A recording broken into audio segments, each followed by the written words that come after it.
김건희 씨에게 금품을 건넨 혐의를 받는 통일교 측 핵심 인물이 재판에서 더불어민주당과도 접촉했다고 주장했습니다. 특검 수사 과정에서 통일교의 민주당 후원 정황도 일부 포착되면서 파문이 이어지고 있습니다. 이경국 기자입니다. 통일교 윤영호 전 세계본부장은 한학자 총재 최측근이자 재무업무 등을 총괄한 핵심 인물입니다. 윤 전 본부장은 김건희 씨에게 명품 가방 등을 건네고 교단 현안을 청탁한 혐의로 기소됐는데 최근 자신의 재판에서 통일교가 국민의힘뿐 아니라 민주당과도 여러 차례 접촉했었다고 주장했습니다. 지난 2022년 2월 교단이 진행한 한반도 평화서밋 행사와 관련해 양대 정당 모두와 소통했다는 겁니다. 윤 전 본부장은 당시는 대선과 지방선거를 앞두고 있던 국면이라며 두 정당으로부터 선거를 도와줄 수 있느냐는 제안이 왔었다고 밝혔습니다. 이어 지난 2017년부터 2021년까지 민주당과 더 가까웠다면서 서밋 행사 전 현 정부 장관급 인사 4명에게 접촉했고 이 중 2명은 한학자 총재와 만났었다고도 말했습니다. 이들의 이름 그리고 지원과 관련한 내용을 특검 수사 때 말했었다는 주장도 덧붙였습니다. 윤 전 본부장은 당시 충분히 말했고 수사 보고서에 날인까지 했는데 왜 증거 기록에 없느냐며 특검 측에 항의하기도 했습니다. 앞서 특검은 수사 과정에서 통일교 측이 20대 대선을 전후해 국민의힘은 물론 민주당 측에도 후원금을 건넨 정황을 포착한 바 있습니다. 다만 조직적 지시가 발견되지 않아 추가 수사는 없었던 것으로 전해졌습니다. 정치권 파장이 불가피한 상황. 다만 여러 정파를 아우르려 한 거라는 주장을 통해 윤 전 본부장이 죄책을 줄이려 하는 것일 가능성도 배제할 수 없습니다. 윤 전 본부장이 10일 열릴 결심 공판에서 관련 내용을 명확히 하겠다고 예고한 만큼 논란은 계속될 전망입니다. YTN 이경국입니다. 국민의힘 송원석 원내대표는 통일교 윤영호 전 본부장이 특검 수사를 받으면서 민주당 중진 의원 2명에게 수천만 원대 금품을 제공했다고 밝혔다는 보도와 관련해 국민의힘을 향한 편파적 보복 수사였음이 드러났다고 비판했습니다. 송 원내대표는 어제 자신의 SNS를 통해 야당에 대해서는 밤낮을 가리지 않고 무차별 압수수색을 벌이던 특검이 민주당에 대해선 수사 의지조차 보이지 않았다며 이같이 말했습니다. 통일교 측이 20대 대선을 전후해서 국민의힘은 물론 민주당 측에도 후원금을 건넨 정황이 포착된 가운데 민주당은 불법 후원이 아니었다고 주장하고 있습니다. 민주당 백승가 원내대변인은 어제 서면 브리핑에서 이번 사안은 국민의힘처럼 조직적 동원에 따른 불법 후원은 전혀 아니었기 때문에 수사선상에 오르지 않았던 것이라고 밝혔습니다. 재구속 기한 만기를 앞둔 윤석열 전 대통령은 평양 무인기 작전 등 일반 이적 혐의 등으로 오는 23일 구속영장 심사를 받습니다. 다음 달 18일 재구속 만기를 앞두고 법원의 세 번째 구속 판단을 받는 건데요. 내란 우두머리 혐의 1심 재판에서 특검의 구형이 언제 이루어질지 관심입니다. 한동호 기자입니다. 윤석열 전 대통령은 지난 1월 처음 구속영장 심사법정에 섰습니다. 공수처의 체포영장 집행에 저항하다가 현직 대통령 신분으론 처음 체포됐고 그 상태로 법원에 출석했습니다. 불미스러운 유혈 사태를 막기 위해서 일단 불법 수사이긴 하지만 공수처 출석에 응하기로 했습니다. 구속영장이 발부됐지만 구속 취소 청구가 받아들여지면서 52일 만에 풀려났습니다. 하지만 넉 달 만에 다시 구속됐습니다. 지난 6월 출범한 조은석 내란 특별검사팀이 비상계엄 관련 혐의를 보강해 신병 확보에 나선 겁니다. 석방 4개월 만에 다시 구속기로 놓이게 됐는데 심경 어떠세요? 오늘 직접 발언하실 예정이실까요? 이후로는 구치소와 특검, 법원을 오가면서 수사와 재판을 받아왔습니다. 특검은 최근 평양 무인기 투입 지시와 관련해 일반 이적 등 혐의로 윤 전 대통령 구속영장을 또 한 번 청구했습니다. 이미 기소된 사건인데 오는 23일 재판부가 구속 여부를 신문합니다.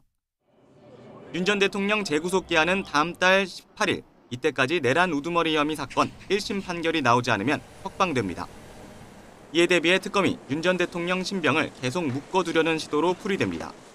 영장이 발부되면 윤 전 대통령은 6개월 더 구속 상태로 재판을 받습니다. 재판부는 애초 올해 안에 내란 사건 변론 절차를 마무리하려 했지만 현재로선 해를 넘길 가능성이 큽니다. 이르면 다음 달 중순쯤 특검 구형과 피고인 최후 진술을 듣는 결심 공판이 진행될 전망인데 윤 전 대통령 내란 우두머리 혐의 사건의 1심 선고는 내년 2월쯤 내려질 것으로 보입니다. YTN 한동우입니다. 대통령실이 부적절한 언행 등으로 물의를 빚은 공직자들의 거취를 서둘러 정리하는 모습을 두고 이른바 속전속결 읍참마속이라는 평가가 나오고 있습니다. 여론의 비판에도 버티고 버티다 때를 놓쳤던 전임 윤석열 정부의 실패를 답습하지 않겠다는 의도로 보입니다. 강진원 기자가 보도합니다. 더불어민주당 문진석 의원과 인사청탁 문자를 주고받은 김남국 전 대통령실 비서관은 원조 친명 그룹으로 불리는 7인의 출신입니다. 그만큼 이재명 대통령과 가까운 인물로 꼽힙니다. 하지만 여당 원내 지도부 일원인 문 의원의 부탁에 훈식형과 현지 누나한테 추천하겠다고 답한 게 알려진 뒤 몰아친 후폭풍을 버티지 못했습니다. 문자가 공개된 지 불과 이틀 만에 김 전 비서관은 사직서를 냈고 사표는 그날 바로 수리됐습니다. 여러 가지로 이제 국정 운영에 부담을 줄까 봐 사의를 표명한 것으로 알고 있습니다. 네. 자진 사퇴의 모양새를 취하긴 했지만 사실상 경질로 볼 수 있는 인사 칼날은 이 대통령의 부동산 책사도 피할 수 없었습니다. 초강경 규제인 10.15 부동산 대책 직후 내놓은 이 발언은 논란에 불을 지폈고 안정화돼서 집값이 떨어지면 뭐 그 혜택은 당연히 이제 굳이 고려 안 해도 되잖아요. 계속 또 벌게 되면 그 돈이 또 쌓이면 또 그때 가서 사면 되거든요. 집값이 내려갈 때 사면 된다던 고위 공직자가 정작 본인은 고가의 아파트를 갭 투자했다는 의혹마저 불거지자 여론은 더욱 들끓었습니다. 결국 이 전 차관은 금요일 늦은 밤 사의를 표명했고 이재명 대통령은 주말인데도 하루 만에 면직안을 제거했습니다. 이 대통령의 사법연수원 동기로 이재명 정부 초대 민정수석에 낙점됐던 오광수 전 수석 또한 차명재산 의혹 등으로 임명 닷새 만에 낙마했습니다. 민심이 최악으로 치닫기 전에 서둘러 진화된 건데 전임 윤석열 정부와 대조적이란 평가가 나오고 있습니다. 윤 전 대통령은 이태원 참사 책임론이 거셌던 이상민 전 행정안전부 장관과 해병대 최상병 순직 사건 수사 외압 의혹 등으로 공수처 수사선상에 올랐던 이종섭 전 국방부 장관 등을 오랜 기간 교체하지 않았기 때문입니다. 어디 고발됐다는 것만으로 인사를 하지 않는다면은 아마 공직 인사를 하기가 대단히 어려울 것이라고 생각합니다. 여론에 반하는 이른바 버티기는 지지율 하락과 국정 동력 저하로 이어져 윤석열 정부의 실패 요인 가운데 하나가 됐다는 게 대체적인 분석입니다. 비상계엄 사태와 탄핵 정국을 거쳐 국민의 선택을 받은 이재명 대통령 역시 이를 모를 리 없습니다. 언제 어디서나 국민과 소통하며 국민의 주권 의지가 일상적으로 국정에 반영되는 진정한 민주공화국을 만들겠습니다. 국민의 목소리에 민감하게 반응하는 건 긍정적인 태도로 평가됩니다. 다만 이에 앞서 인사검증부터 제대로 하고 공직자 기강을 확실히 다잡는 게 중요하다는 지적을 되새겨볼 필요가 있습니다. YTN 강진원입니다.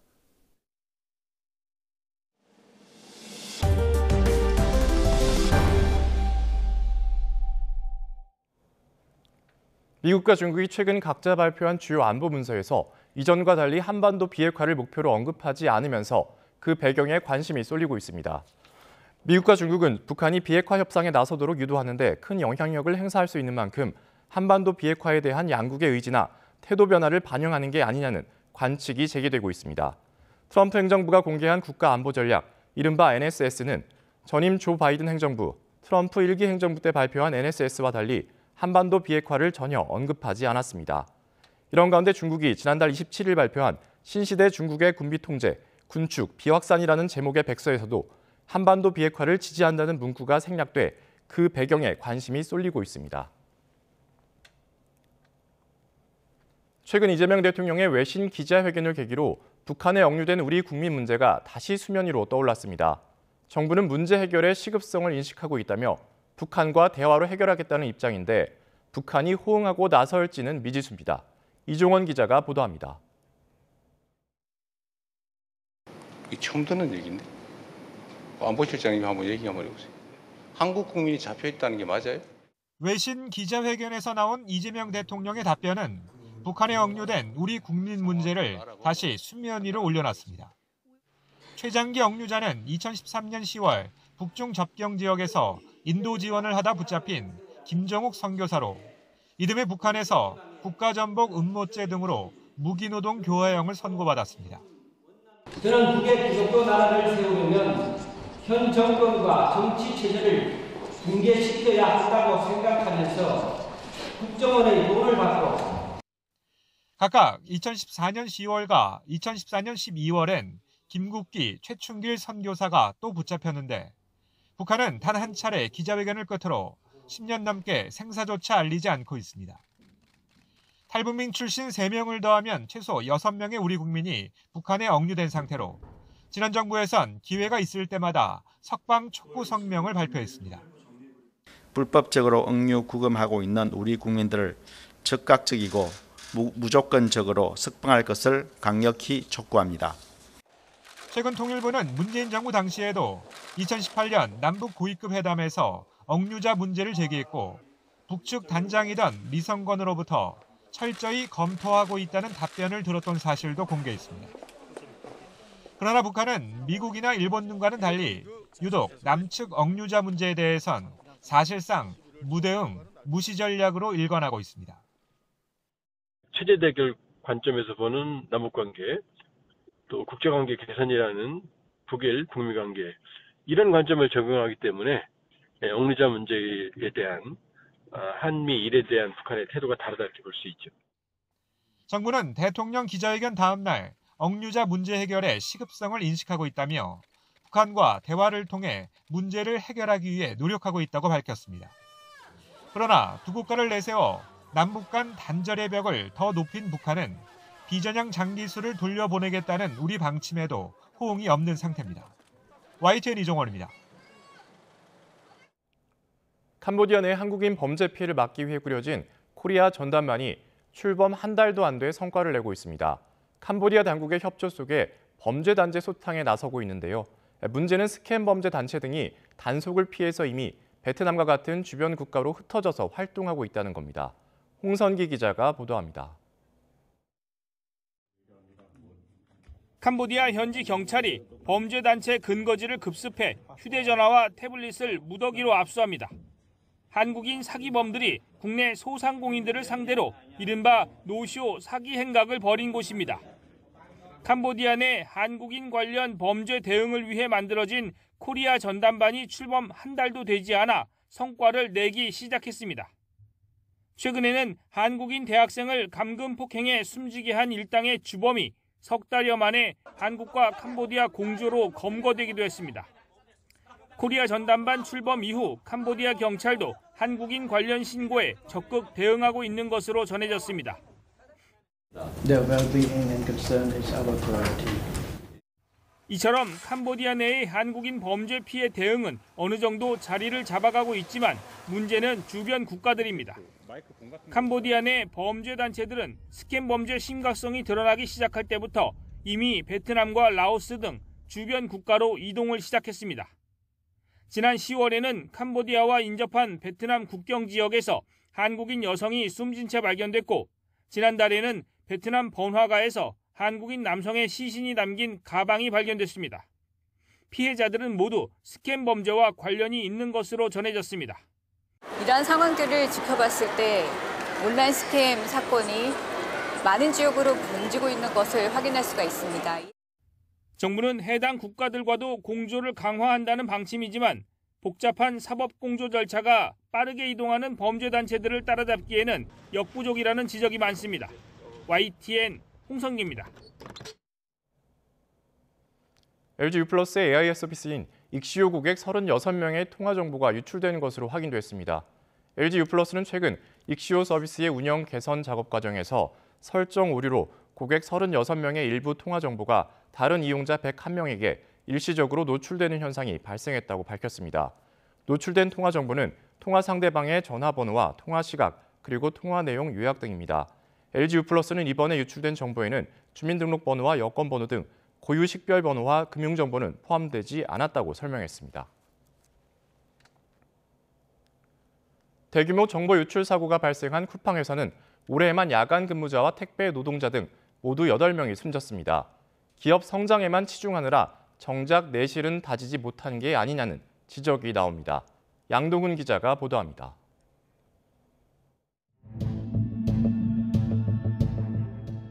쿠팡은 소비자들에게 빠르게 물건을 배송하는 새벽 배송이나 로켓 프레시 등을 통해 사업을 성장시켜왔습니다. 야간 근무와 장시간 노동에 시달리는 직원, 그리고 배달 노동자들의 희생이 바탕이 됐고 올해에만 노동자 8명이 숨졌습니다. 노조는 이 중 물류센터 노동자 4명이 모두 야간 근무였고 택배 노동자 4명도 야간 장시간 노동에 시달렸다고 주장했습니다. 실제로 산업안전보건연구원은 야간 장시간 근무 노동자에게 건강 문제가 발생할 위험성은 주간에 정해진 시간만 일하는 노동자에 비해 1.8에서 2.1배 높다는 연구 결과를 내놓기도 했습니다. 쿠팡에게 묻습니다. 노동자를 사망에 이르게 한 것은 지병이 아니라 사람의 생명을 위협하는 쿠팡식 배송 시스템 때문 아닙니까? 대규모 정보 유출 역시 보안의 기본이 지켜지지 않아 발생했습니다. 인증 시스템을 만드는 데 참여한 외국인 개발자가 퇴사 이후에도 회사 데이터베이스에 멀쩡히 접속해 정보를 장기간 빼간 겁니다. 쿠팡의 보안 체계, 내부 통제, 관리 시스템이라든가 이런 부분들에 대해서 기본이 지켜지지 않았다라는 거에 대해서 되게 실망을 하고 있는 거죠. 게다가 쿠팡의 매출액 대비 정보보호 투자 금액은 0.2%에 불과해 다른 대기업에 비해 크게 낮습니다. 근로자들의 생명에 대해서도 등한시하는 기업이 그 사람의 개인정보쯤이야. 이렇게 생각하니까 지금 투자를 안 한 거 아니에요? 지난 2021년 처음 20조 원을 넘긴 쿠팡 매출은 지난해에는 40조 원을 돌파했지만 정작 꼭 필요한 투자는 외면하고 있다는 지적을 피하기 어려운 겁니다. 여기에 막대한 매출 대부분이 국내에서 발생하지만 정작 모기업인 쿠팡 INC가 미국 기업이라는 이유로 책임을 회피하고 있다는 비판도 나옵니다. 김범석 쿠팡 INC 의장은 의결권의 70% 이상을 보유한 최대 주주지만 각종 사회적 책임이 부여되는 동일인, 그러니까 기업 총수 지정은 피해간 상태입니다. 쿠팡이 내실은 챙기지 않은 채 기업 규모만 키울 수 있었던 배경으로 김 의장이 외국인과 미국 기업이라는 방패 뒤에 숨어있던 점도 꼽히는 만큼 과징금과 징벌적 손해배상 강화 등 더욱 실효적인 대책이 필요하다는 지적입니다. YTN 양동훈입니다. 지난달 이동통신사 대리점 직원이 스스로 세상을 떠난 뒤 유족의 진상규명 요청을 무시했던 경찰과 노동부는 YTN의 보도 이후 다시 조사에 나섰습니다. 하지만 박 씨가 숨진 지 한 달이 넘은 데다 상습 폭행 의혹이 불거진 대표가 최근 CCTV 영상을 지운 상태라 제대로 조사가 이뤄질지 의문입니다. 표정우 기자가 보도합니다. 한 남성이 손과 발을 거세게 휘두르지만 피해 남성은 저항조차 하지 못합니다. 이동통신사 대리점 직원 고 박성범 씨가 생전에 대표 A씨에게 폭행당하는 모습입니다. 박 씨는 A씨 아래에서 10년 넘게 일했는데 지난 10월 스스로 세상을 떠났습니다. 이후 유족은 생전 박 씨가 A씨에게 수차례 폭행당하고 급여도 제대로 받지 못한 정황을 확인했습니다. 나는 또 이렇게 멍들어갖고 엄마는 어디 멍드냐고 엄마 그냥 그러네. 통장을 다 정리를 해봤어요. 어떤 해에는 한 번도 없고 어떤 한 해에는 한 번에서 2번 정도? 그런 식으로만 지켜져 있고. 유족은 먼저 경찰에 진상을 밝혀달라며 도움을 요청했습니다. A씨가 유족에게 폭행을 시인하고 주변에 증언도 있었지만 수사 개시가 어렵다는 답변이 돌아왔습니다. 통화 음성 녹음은 저희가 항상 가지고 있으니까 갔는데 본인이 없기 때문에 저희가 뭐 할 수가 없다. 박 씨가 월급도 제대로 받지 못한 걸 확인한 유족은 임금과 퇴직금 체불을 조사해달라며 노동부에도 진정을 냈지만 단 하루 만에 종결 처리됐습니다. 과거 횡령 사건으로 월급에서 일부를 제하기로 합의했다는 A씨 말만 듣고 근로기준법 위반 가능성을 들여다보지 않은 겁니다. 횡령금 변제금 값을 해가지고 그 채무가 더 많으면 어머니한테 피해가잖아요. 그래서 어머니 정확하게 채무 관계에 대해서 좀 더 알아보시고 사건을 진행하시는 게 좋겠습니다. 결국 YTN 취재가 시작되고 나서야 경찰도 노동부도 다시 움직이기 시작했습니다. 경찰은 폭행 영상이 공개된 지난달 26일 수사에 착수했고 뒤이어 노동부도 경찰에 임금 내역 등 자료를 요청해 재조사에 나섰습니다. 하지만 박 씨가 숨진 지 한 달이 넘은 데다 A 씨가 매장 CCTV를 삭제한 걸로 드러난 상황. 늑장 조사라는 지적 속에 경찰과 노동부가 사건의 진상을 밝힐 수 있을지 주목됩니다. YTN 표정우입니다. 다음 소식입니다. 미성년 시절 범행에 가담했다는 의혹이 제기된 배우 조진웅이 연예계를 은퇴하겠다고 밝혔습니다. 이것이 지난 잘못에 대한 마땅한 책임이라고 말했습니다. 장하영 기자입니다. 배우 조진웅이 의혹 제기 후 처음으로 입장문을 내고 과거 불미스러운 일로 실망을 드린 점 머리 숙여 사과드린다고 말했습니다. 그러면서 오늘부로 모든 활동을 중단하고 배우의 길에 마침표를 찍으려 한다고 밝혔습니다. 이것이 지난 과오에 대한 마땅한 책임이자 도리라고 덧붙였습니다. 앞서 조진웅 소속사는 미성년 시절 잘못한 행동이 있었다고 확인했습니다. 고교 시절 다른 또래들과 차량을 훔치고 성폭행을 시도한 혐의 등으로 소년원 생활을 했다는 보도와 관련한 설명인데 다만 성폭행 관련 행위와는 무관하다고 선을 그었습니다. 배우 조진웅은 2004년 영화계에 입문해 굵직한 작품에서 존재감을 보여왔습니다. 홍범도 장군 유해 국내 봉환 특사나 광복절 기념식 참석 등 활발한 사회 활동도 해왔습니다. 충성을 다할 것을 굳게 다짐합니다. TVN 드라마 시그널 시리즈는 조진웅이 김혜수, 이재훈과 함께 주연을 맡은 작품으로 내년 10년 만에 시즌2 방송을 앞두고 있습니다. 이미 촬영이 끝난 데다 조진웅이 핵심 배역이라 모두 편집하기 어려워 보이지만 정의로운 형사 캐릭터로 나오는 만큼 방송을 강행하면 시청자 반발이 예상됩니다. 현재 넷플릭스에서 공개 중인 SBS 교양 프로그램 갱단과의 전쟁에서 내레이션을 맡았는데 SBS 측은 내레이션을 새로 녹음했다고 밝혔습니다. YTN 장하영입니다. 올해 수능에서 제공된 컴퓨터용 사인펜이 잉크가 터지는 불량 문제로 이의 신청이 빗발쳤습니다. 한국교육과정평가원은 불이익이 없게 채점을 했다고 밝혔지만 명확한 정답 처리 기준을 공개하지 않은 데다가 불량 사인펜 탓에 이후 시험에 영향을 받은 수험생들에 대해서는 아무런 언급도 없었습니다. 염혜원 기자입니다. 지난 2011학년도 수능에선 시험장에서 제공한 수능 샤프가 말썽이었습니다. 샤프심이 계속 부러지고 소리도 크게 나 집중할 수 없다는 항의가 잇따랐습니다. 당시 감사원 감사까지 진행됐는데 알고 보니 중국산 제품을 국산으로 속여 입찰했고 견본품보다 질이 더 낮은 제품이 수능 당일 배부됐던 거였습니다. 품질이 낮은 샤프 펜슬과 시험 문제지를 제공했기 때문에 시험 응시생들한테 불편을 초래하는 것이 확인이 됐습니다. 올해 수능에선 컴퓨터용 사인펜이 문제였습니다. 잉크가 터지고 새서 정답을 표기한 OMR 카드에 번져 마치 답을 여러 개 표기한 것처럼 되어버린 겁니다. 한국교육과정평가원은 수능 홈페이지 등을 통해 들어온 이의 신청자의 이름 등을 토대로 18,000여 명을 추리고 답이 2개 이상으로 표기된 답안지 12,800여 장과 비교해 426건을 골라냈다고 설명했습니다. 이 가운데 잉크 번짐으로 문제가 될 수 있는 82건을 추려 최소 4번 유관으로 보고 판단했다고 밝혔습니다. 다만 수험생에게 불이익이 없도록 했다고 강조했지만 어떤 원칙을 세워 판단했는지는 분명하게 답을 내놓지 않았습니다.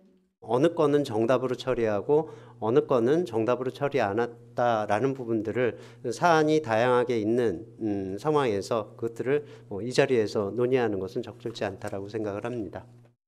또 답안지를 수차례 교체하다 미처 다 표기하지 못했거나 불안감이 커져 이후 시험에 영향을 받았다는 이의 제기에 대해선 언급도 하지 않았습니다.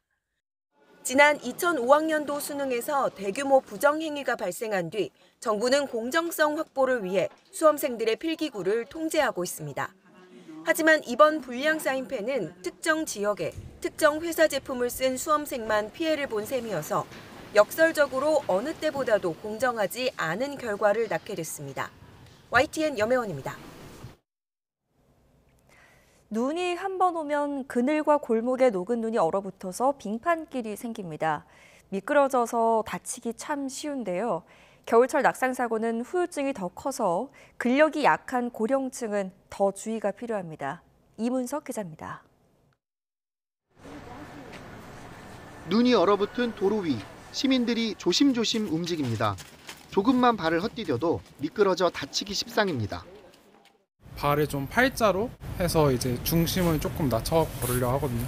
아까 방금도 미끄러질 뻔해가지고 서로 조심조심 걸어 다니자고 말하면서 왔어요. 겨울철 낙상 사고는 다른 계절보다 유독 위험합니다. 추운 공기에 관절 주변 인대와 힘줄이 뻣뻣해져 작은 충격에도 쉽게 손상되기 때문입니다. 특히 나이가 들수록 근력이 약해져 더욱 주의해야 합니다.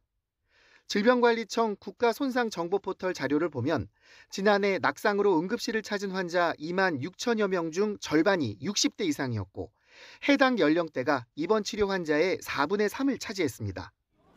골다공증과 퇴행성 관절염 환자, 영유아도 낙상 위험군에 속해 동반자가 있으면 넘어지지 않게 붙잡아주는 게 좋습니다. 그러나 도움이 필요 없는 상황인데 손을 잡고 빙판길을 지나는 행동은 같이 넘어질 수 있어 삼가야 합니다. 손을 잡고 가는 등의 행동은 위급 상황 대처가 어려울 수 있고 또 추가적인 위험이 발생할 수 있기 때문에 각자 안전거리를 두고 조심스럽게 걷는 것이 더 좋겠습니다. 낙상 사고를 예방하려면 미끄러운 길은 최대한 돌아서 가고 계단도 살얼음이 있을 수 있어서 반드시 손잡이를 잡고 움직입니다. 또 넘어질 때 손으로 짚어 큰 부상을 막을 수 있도록 눈길에선 주머니에서 손을 꼭 빼고 다녀야 합니다. YTN 이문석입니다. 고환율 문제로 서학개미 양도세 강화 논란이 일자 앞서 대통령실과 기획재정부는 추가 과세를 검토한 적이 없다며 진화에 안간힘을 썼습니다. 전문가 사이에서는 오히려 국내 주식 투자를 늘리고 외환 시장에 달러 공급이 늘어나도록 인센티브를 마련해야 할 때라는 당부가 커지고 있습니다. 류환웅 기자입니다. 구윤철 경제부총리는 최근 환율 브리핑에서 상황이 된다면 현재 22%인 해외 주식 양도세율 인상을 검토할 수 있다고 말했다가 추가 과세를 검토한 적 없다는 설명 자료를 내야 했습니다. 고환율이 서학개미 때문이라는 취지로 해석되면서 서학개미들이 반발했기 때문입니다. 대통령실도 최근 해외 주식 양도세율을 40%까지 상향 조정한다는 내용의 허위 담화문이 돌자 명백한 허위이고 강력한 법적 대응에 나서겠다며 서둘러 진화해야 했습니다. 이런 해프닝을 두고 전문가 사이에선 코로나가 발생한 2020년부터 본격적으로 서학개미가 등장한 이유부터 짚어볼 필요가 있다고 지적합니다. 미국 투자를 하면서 펀더멘털 투자에 즐거움을 느끼고 많은 투자 성과를 거뒀어요. 가장 큰 이유는 미국 기업들 성장도 많이 하고 주주를 주인으로서 대우를 해주는 걸 처음 경험을 한 거예요. 그래서 이제 거기다가 과세를 하는 것은 대단히 잘못되신 거고. 국내외 투자자들이 국내 시장에 더 투자할 수 있도록 기업 거버넌스 개선과 투자자 보호에 오히려 힘을 쏟는 것이 더 필요하다는 설명입니다. 또한 연기금이나 서학개미가 해외 투자를 할 때 환 해지를 하도록 인센티브를 부여할 필요가 있다는 지적도 있습니다. 환율이 오를 때 선물환 매도를 하면 달러 공급이 늘어 환율이 내려가기 때문에 이를 권장할 필요가 있다는 주장입니다. 환 해지 상품에 개인 투자분들이 가입을 더 하게 됐을 때 거기에 세제 혜택을 더 부여하는 거죠. 그러니까 한마디로 페널티가 아니라 좀 환율을 좀 안정할 수 있는 그런 상품에 투자했을 때 오히려 인센티브를 더 제공하는 거죠. 그러면은 결국 달러 공급이 더 늘어서 외환 시장을 좀 안정화시키는 역할을 좀 하죠. 해외 주식에 대한 양도세 강화가 오히려 서학개미가 국내로 유턴하는 길을 막아 환율 안정에 도움이 되지 않을 것이란 우려도 적지 않습니다. YTN 유환홍입니다. 올해 들어 송파 지역 아파트가 19%나 오르는 등 9개 자치구의 아파트값 누적 상승률이 10% 이상 급등한 것으로 나타났습니다. 초고강도 규제에 따른 거래 감소와 상승세 둔화에도 일부 핵심지는 여전히 고공행진을 이어가며 집값의 격차는 역대 최대로 벌어졌습니다. 차유정 기자입니다. 재건축을 추진 중인 서울 송파구의 한 아파트 단지. 이 아파트 전용 72제곱미터는 지난달 31억 원에 거래되며 신고가를 썼습니다. 지난해 12월 마지막 거래와 비교했을 때 1년 만에 무려 10억 원 가까이 뛰었습니다. 한 10억씩 올랐죠. 30% 올랐다니까. 30% 올해. 10-15대책 여파로 수도권 부동산 시장이 짙은 관망세에 들어갔지만 서울 집값은 44주째 계속 오르는 상황. 서울 송파구의 올해 아파트값 누적 상승률은 20%에 육박하는 것으로 나타났고 성동구도 17% 넘게 올랐습니다. 서울 자치구 25개 가운데 무려 9곳의 아파트값 누적 상승률이 10%를 넘었습니다. 올해 내내 주택 공급 부족 우려와 금리 인하 기대감이 이어진 가운데 잇따른 규제 발표 전후 집값 불안에 대한 조바심이 커지며 수요를 자극했기 때문입니다. 가장 많이 올랐던 시기를 보면은 구치주택 공급 대책의 발표가 낸 이후라고 보거든요. 그때 규제 지역으로 확대 지정을 하겠다라는 이제 시그널이 나오면서 규제 지역으로 확대가 되기 전에 주택을 매매를 하겠다라는 수요가. 수요 쏠림 현상 속에 집값 양극화는 더욱 심해지는 양상입니다. 올해 누적 상승률만 봐도 서울 평균이 8%에 육박하는데 외곽 지역은 1% 안팎에 불과합니다. 서울 상위 20% 아파트 값을 하위 20%로 나눈 양극화 지표는 통계 작성 이래 가장 높았습니다. 서울 외곽 지역 주민들의 반발로 정치권을 중심으로 토지거래 허가제 일부 해제 가능성도 제기되는 가운데 거래 절벽 속 초양극화 현상은 당분간 계속될 것으로 전망됩니다. YTN 차유정입니다. 중국의 제조업이 성장하면서 현지에서 우리 기업들의 활동이 위축되고 있는 것이 현실이죠. 대신 구매력이 높아진 14억 소비재 시장엔 여전히 기회가 열려 있다고 하는데요. 강정규 특파원이 중국 옌청에서 열린 한국 상품 박람회에서 틈새 시장 공략법을 찾아봤습니다. 보글보글 삶은 면발을 냄비에 옮겨 담고 크림이 섞인 양념을 뿌려 비빕니다. 라면업계 매운맛 경쟁의 경로를 바꾸는 신제품. 시식 용기에 옮겨 담기자마자 사라지기 바쁩니다.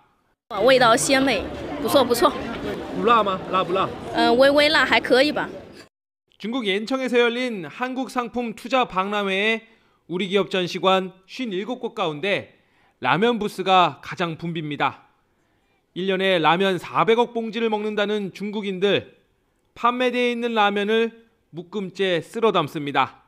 我看来你现在买了不少啊。有活动55三包。 매운맛 볶음면의 원조인 경쟁사는 2천억 원을 투입해 저장성에 첫 해외 공장을 짓고 있습니다. 과거 사드 보복과 중국 제조업의 성장으로 한국 기업들이 발을 빼는 추세라지만 식품은 다릅니다. 실제 최근 5년간 라면을 비롯한 냉동식품, 음료, 과자 등 K푸드의 중국 수출은 60% 늘었습니다. 잊을만 하면 터지는 위생사고에 구매력이 높아진 중국인들은 조금 비싸도 안전한 먹거리를 찾습니다. 경주 에이펙 계기 시진핑 주석 방한과 최근 중일 갈등 격화 속에 한국을 향한 러브콜도 잇따릅니다.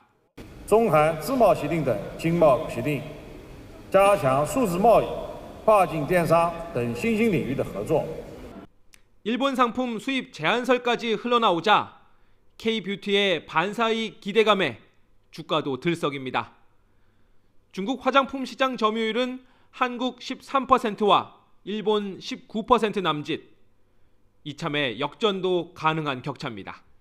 중국의 추격으로 경쟁이 치열해진 제조업 대신 14억 소비재 시장엔 우리 기업들에게 여전히 기회가 열려 있습니다. 옌청에서 YTN 강정규입니다. 화재 참사 속에 치러지는 홍콩 입법원 선거를 앞두고 중국 기관이 이례적으로 홍콩 주재 외신 기자들을 불러 모았습니다. 일부 외신이 이번 참사와 관련한 가짜뉴스를 퍼뜨려 사회 분열을 조장하고 있다면서 반중 세력에 관용은 없다고 강력히 경고했다고 합니다. 이경아 기자입니다. 홍콩에 있는 중국 중앙정부기관 국가안보수호공서의 홈페이지입니다. 반중 언론 매체 등이 아파트 화재 참사와 관련해 가짜 뉴스를 퍼뜨리고 있다며 비난하는 홍콩 정부 입장문을 올렸습니다. 블룸버그 통신 등은 국가안보공서가 홍콩 입법원 선거를 하루 앞두고 현지 외신 기자들을 불러 모았다고 전했습니다. 이 자리에서 이름을 밝히지 않은 관계자는 일부 외신이 허위 정보를 퍼뜨려 사회 혼란과 분열을 조장했다는 성명을 발표했습니다. 여기에는 반중 세력에게 관용은 없다며 레드라인을 넘지 말라는 내용도 담겼습니다. 화재 참사에 대해 비판적 보도를 해온 외신을 겨냥해 강력히 경고한 겁니다. 참사 이후 홍콩 시민들의 정부 불신은 여전히 가라앉지 않고 있습니다. 他只能下去的了。这么多人，他虽然说他没有直接责任，他有间接责任呐。他不能这次，我觉得他能胜任是天理不容。 참사 11일 만에 치러지는 입법원 선거에는 친중 인사들이 대부분 출마합니다. 야당이라 불릴 만한 정당이나 세력이 사라진 홍콩에서 유권자들이 정치에 등을 돌리면서 지난 2021년 투표율은 30.2%에 그쳤습니다. I think both the central government and the local government are hoping that it won't be too much worse than it was the last time in 2021. The fire intervened and raises this level of uncertainty about that. 홍콩 정부는 투표율을 높이기 위해 투표 시간을 연장하고 투표소도 추가로 설치했습니다. 이런 조치들이 냉담해진 유권자들을 투표장으로 불러들일 수 있을지 주목됩니다. YTN 이경아입니다. 볼로디미르 젤렌스키 우크라이나 대통령이 도널드 트럼프 미국 대통령의 특사 스티브 위트코프, 맞사위 제러드 쿠슈너와 길고 실질적인 통화를 했다고 말했습니다. 젤렌스키 대통령은 SNS를 통해 통화 사실을 공개하며 우크라이나는 진정한 평화를 달성하기 위해 미국과 협력을 지속할 것이라면서 미국과 회담을 위한 다음 단계와 형식에 합의했다고 밝혔습니다. 젤렌스키 대통령의 발언은 미국 대표단과 우크라이나 협상단이 전쟁 종식과 전후 안보 체제 구축 방안을 놓고 미국 플로리다에서 사흘째 협상 테이블에 마주 앉을 예정인 가운데 나온 겁니다. 우크라이나 협상팀은 주말에도 논의를 이어가기로 했다며 합의를 위한 실질적인 진전은 러시아가 장기적 평화에 대한 진지한 의지를 보여줄 준비가 돼 있느냐에 달려있다는 데 동의했다고 밝혔습니다.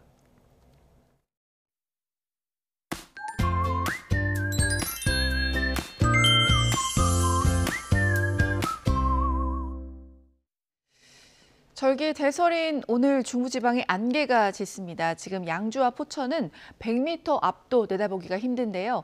김포와 청주공항에는 저시정 경보도 내려져 있습니다. 운항 정보 확인해 주시길 바랍니다. 현재 서울 기온은 3.9도로 영상권이고요. 낮에는 12도, 대구는 15도까지 올라서 11월 중순에 늦가을 정도 날씨가 예상됩니다. 일교차가 많게는 15도 이상 크게 벌어지니까 옷차림 든든히 해주시길 바랍니다.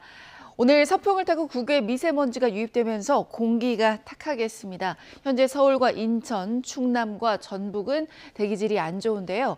오늘 서쪽 지방은 종일 나쁨, 동쪽 지방도 일시적으로 공기가 탁할 것으로 보입니다. 또 동해안은 여전히 대기가 건조합니다. 바람까지 불어서 화재 위험이 높으니까요. 불조심해 주시길 바랍니다. 오늘 경기 동부와 강원도는 오후 늦게 비가 살짝 올 것으로 보입니다. 현재 기온 살펴보겠습니다. 현재 춘천이 영하 3.2도고요. 낮 기온은 서울이 12도, 부산은 16도까지 오를 것으로 보입니다. 날씨였습니다. 이상으로 뉴스타트 3부 마칩니다. 시청해주신 여러분 고맙습니다.